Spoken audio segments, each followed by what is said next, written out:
Why would inventing a motor irritate anyone? And how did Faraday invent the motor in the first place? Well, I'll tell you, and along the way, I'll tell you about a strange theory of spiraling currents, a claim of plagiarism, and a totally useless motor. Ready? Let's go. Electricity, electricity, electricity, electricity. In 1820, a Danish man named Ørsted made a startling discovery. When current runs through a wire, it can force a compass to point in a circle around the wire. Now, a compass is just a thin magnet on a pivot.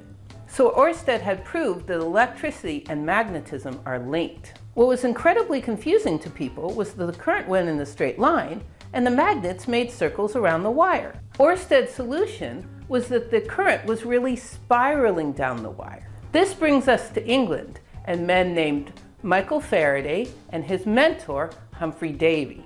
Humphrey Davy was a famous chemist and laughing gas aficionado who was arguably the most famous scientist in all of Europe at the time.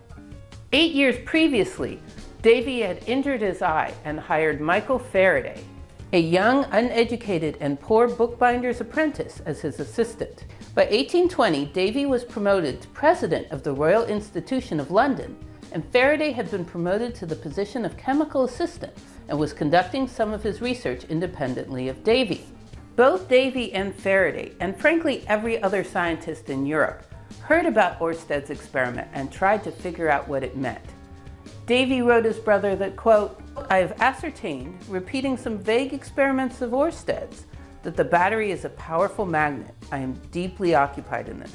In April of 1821, Davy started to collaborate with his friend William Wollaston on the problem. Wollaston had agreed with Ørsted that the current must spiral down the wire. They spent many hours trying to come up with an experiment that would demonstrate the spiraling motion, but to no avail.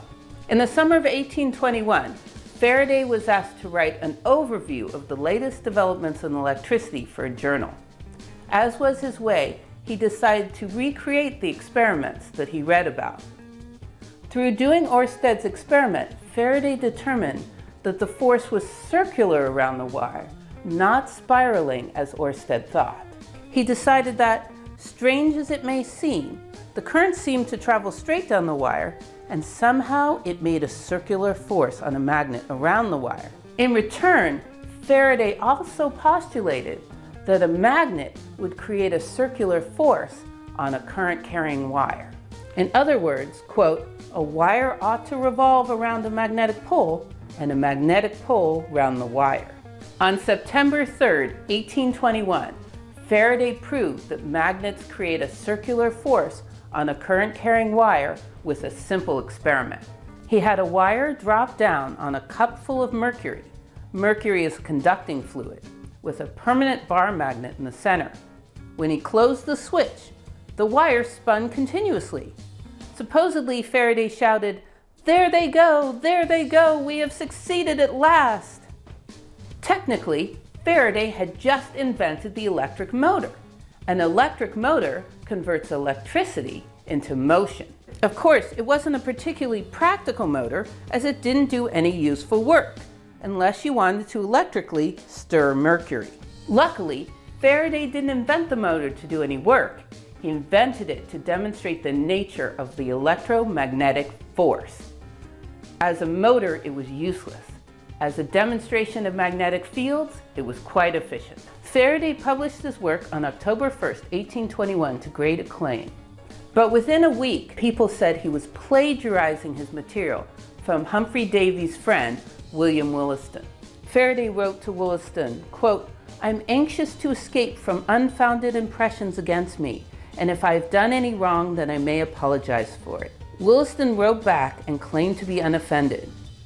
However, Wollaston did not publicly defend Faraday, and Humphrey Davy publicly attacked him. It's hard to know, almost 200 years after the fact, why people did what they did and how they felt about it. Most modern researchers feel that Davy was jealous of his protege's success and felt that Faraday was too low class and uneducated to be an independent researcher. However, it's also possible that Davy felt justified in his anger. Faraday was a person that Davy had plucked from obscurity, and he did not give credit to his benefactor. And it is true that Davy and Wollaston had been trying to make a spinning device before Faraday did, although with a different motivation. Finally, it isn't clear that Davy really understood what Faraday was proving with his experiments. Davy's brother said that his objections to Faraday were, quote, an act of justice to Dr. Wollaston. It's quite possible Davy felt that way for the rest of his life. In 1826, Humphrey Davy fell ill from using too much laughing gas or inhaling too many dangerous chemicals in the laboratory and retired from his work as a chemist. He died 3 years later. Meanwhile, Faraday was eager to continue his studies of electricity, but instead he was basically forced by the government to study how to make better optical glasses, a study that he found particularly fruitless, saying that the only results were his own nervous headaches. The first person to really take Faraday's idea to the next level was a retired soldier and bootmaker named William Sturgeon. Sturgeon actually invented one of the first practical motors in 1834. First, however, he focused on another thing Faraday mentioned in his paper, that a helix of wire acts like a bar magnet. How William Sturgeon invented the first practical electromagnet is next time on The Secret History of Electricity.